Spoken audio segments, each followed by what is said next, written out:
এখানে লোকটি ওয়েটারকে এসে বলে, আরে ভাই আমাকে 4টা বার্গার বানিয়ে দাও, আর একটার ভিতরে যেন অনেক বেশি ঝাল থাকে, আর সেই ঝাল খেয়ে যেন চোখ দিয়ে পানি পড়তে থাকে। কিরে বার্গার রেডি হয়েছে? হ্যাঁ ভাইজান রেডি হয়ে গেছে, চলো আমরা ওখানে গিয়ে বসি তাড়াতাড়ি। এটা বলে তারা চলে যায়, আর এদিকে ওয়েটার বার্গার বানাচ্ছিল। এরপর তারা ফাঁকা মাঠে এসে টেবিলে বসে পড়ে। আরে ভাই বার্গার যে কখন আসে? আরে হারামজাদা, তোকে এক তো বলতে হবে না, বার্গার 2 মিনিটের মধ্যে চলে আসবে, আর একটু ধৈর্য ধরো। এই যে বলতো এদিকে শোন, আজকে কিন্তু এই মৌলবীর থেকে হিসাব নিকাশ করেই ছাড়বো। হ্যাঁ ভাই একদম ঠিক বলেছিস তুই, আরে আজকে তো এই মৌলবীকে বোকা বানিয়েই ছাড়বো। আরে ছোট এত তুই কি ভাবছিস? আরে ভাই না ভাই কিছু ভাবতেছি না। আরে ছোট শোন, বেশি ভাবলে আমার মতো বুড়ো হয়ে যাবি। এরপর তো ঝন্টু মেয়ে আইডিয়া করে একটা বুদ্ধি বলে, আরে ভাই আমার মোটরসাইকেলের চাবি তো রেখে এসেছি আমি বাইরে, একটু বাইকের চাবিটা নিয়ে এসে দেও। তার আগে বন্ধুরা, মাকে তো আমরা সবাই ভালোবাসি, আজকে দেখতে চাই সেই মাকে ভালোবেসে কে কে ভিডিওতে লাইক দিয়ে চ্যানেলটি সাবস্ক্রাইব করে দেয়। আসলে আমি দেখতে চাই তুমি তোমার মাকে কতটা ভালোবাসো। আর হ্যাঁ, কমেন্ট বক্সে অবশ্যই আই লাভ ইউ মা লিখে যাবে। এই যে হুজুর, একটু তুমি গিয়ে কষ্ট করে নিয়ে এসে দাও। আরে তুমি পাগল নাকি? আচ্ছা ঠিক আছে, সমস্যা নেই, আমি নিয়ে এসে দিচ্ছি।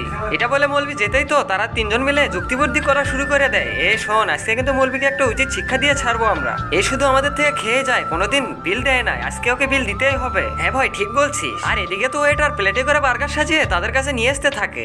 আরে এই যে ভাইজান, আপনাদের বার্গার একদম রেডি হয়ে গেছে, এই যে নিন, আপনারা এখন খাওয়া শুরু করে দেন। এই যে ওয়েটার ভাই, কোনটার ভিতরে ঝাল বেশি দেওয়া আছে? আরে ভাই সমস্যা নাই, এটার ভিতরেই আছে। এই যে বলটু শোন, এই যে বার্গারটা দেখতে পাচ্ছিস, এটার ভিতরে অনেক ঝাল দেওয়া আছে, আর এটা মৌলবিকে আমরা খাওয়াবো, ঠিক আছে? আর শোন তোরা, আজকে কিন্তু এই ঝাল খেয়ে মৌলবিকে একদম নাজেহাল করে ছাড়বো। এটা বলে বার্গারটা আলাদা করে রাখতে তো মৌলবি তাতে চাবি নিয়ে চলে আসে। আরে ঝন্টু তুই মিশে আমাকে পাঠিয়ে দিলি, তোর তো মোটরসাইকেলে মিটারটাই নেই, তাহলে চাবি থাকবে কিভাবে? আরে এ তো ধরে ফেলেছে। আরে এখনো তোমরা বার্গার খাওনি কেন? তোমাকে ছাড়া কিভাবে খাই?